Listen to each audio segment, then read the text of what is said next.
Pada 20 Oktober 2023 mendatang, secara resmi Presiden Jokowi akan meninggalkan posisinya sebagai kepala negara dengan dilantiknya presiden baru.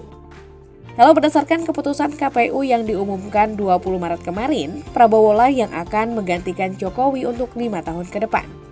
Dengan jabatan barunya nanti, Prabowo bukan hanya akan mewarisi posisi teratas di negara ini, tapi juga akan mewarisi beragam fasilitas negara yang digunakan Jokowi. Penasaran dengan fasilitas apa saja yang akan diwarisi oleh Prabowo? Mari kita cari tahu bersama-sama.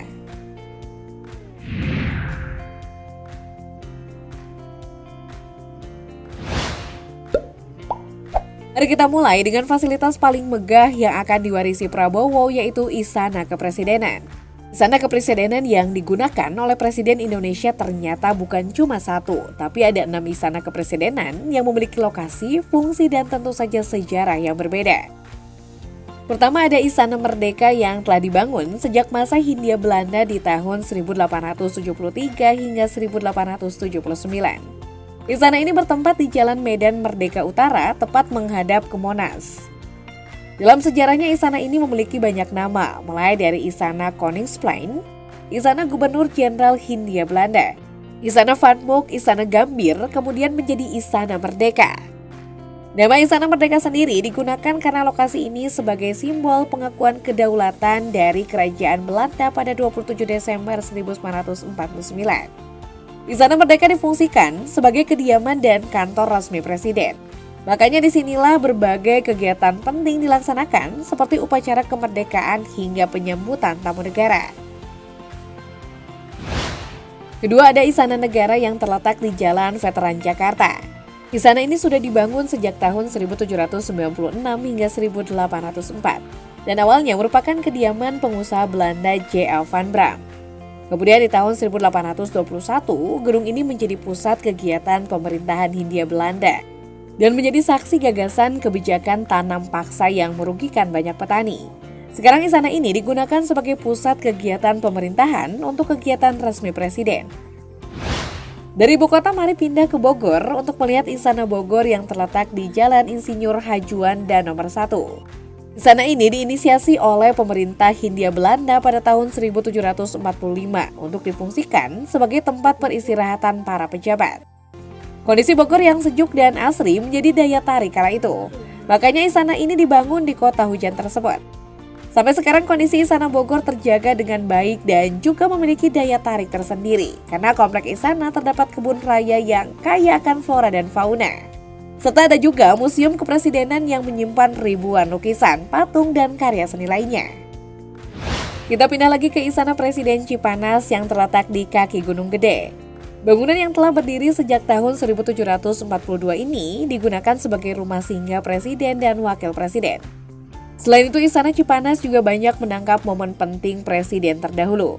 Lokasi ini menjadi tempat merenung Presiden Soekarno untuk menciptakan pidatonya yang membara, dan juga menjadi tempat akad nikah dari putra Presiden SBY yaitu Edi Baskoro Yudhoyono. Bicara soal momen penting, ada satu tempat lagi yang tidak bisa kita lewatkan, yaitu Istana Kepresidenan Yogyakarta. Istana yang terletak di Jalan Ahmad Yani, Kota Yogyakarta ini adalah bukti sejarah saat pemerintah Indonesia sempat dipindah dari Jakarta. Perpindahan pemerintahan dilakukan karena terjadinya agresi militer Belanda pada tahun 1946. Selain itu, Yogyakarta juga sempat menjadi ibu kota Indonesia pada tahun 1949 menggantikan Jakarta. Berikutnya kita pindah ke Istana Tampak Siring. Istana ini menjadi menarik karena menjadi satu-satunya istana yang berada di luar Pulau Jawa, yaitu di Pulau Bali. Istana Tampak Siring dirancang oleh Soekarno dan dibangun pada tahun 1957 hingga 1963. Istana ini memiliki tujuan untuk menerima tamu kenegaraan yang datang ke Indonesia. Selain menjadi satu-satunya istana di luar Jawa dan juga berdiri pasca kemerdekaan, istana ini juga nyentrik dengan desainnya yang berbeda karena mengutamakan nuansa Bali dan juga ke Indonesia. Tidak seperti Istana Kepresidenan sebelumnya yang banyak bergaya Eropa.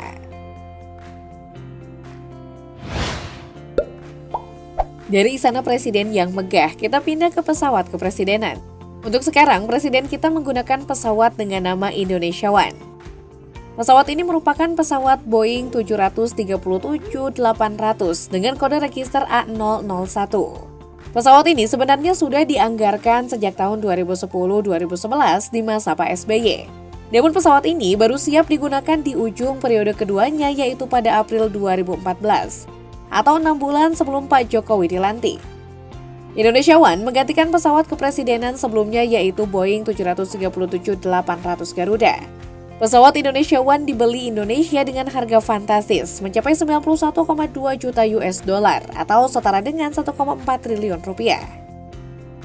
Dalam momen G20 Bali, Indonesia One tampil nyentrik dan menarik perhatian karena terlihat mungil dan mencolok.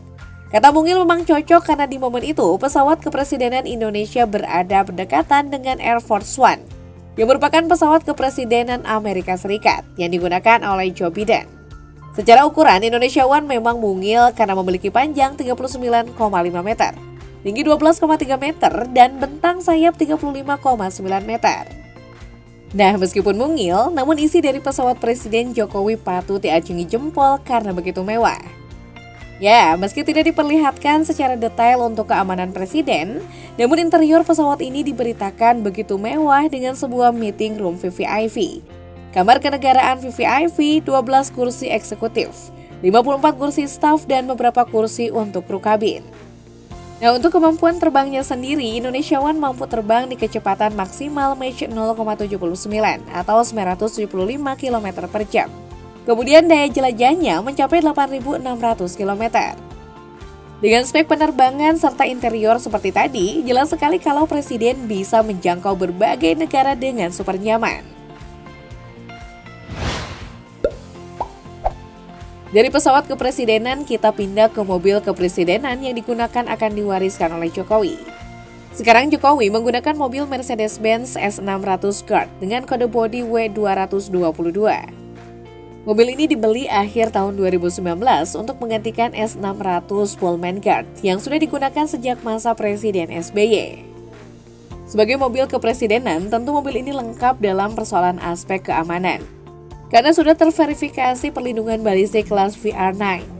Sertifikasi ini mengisyaratkan bahwa adanya komponen baja khusus yang ditambahkan pada bagian bodi hingga membuatnya lebih tebal, dan juga kaca yang digunakan telah dilapisi oleh bahan polikarbonat.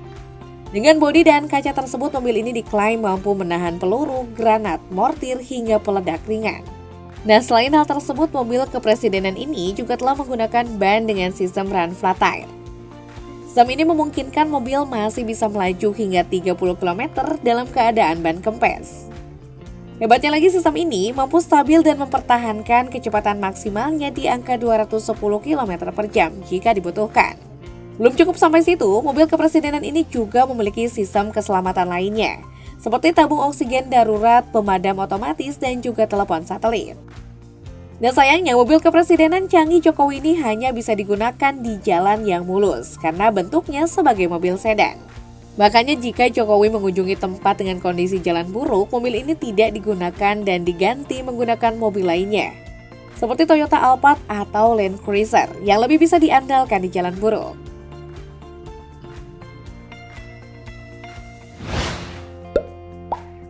Persoalan warisan Jokowi ke Prabowo, masih ada satu lagi yang layak dibicarakan, yaitu Garuda Ibu Kota Negara Baru. Seperti yang kita tahu, kalau desain IKN sudah dipublikasikan lewat akun YouTube Presiden Jokowi sejak tahun 2021 lalu. Dalam desain tersebut terpampang jelas kompleks Istana Kepresidenan yang sangat megah dengan bentuk Garuda.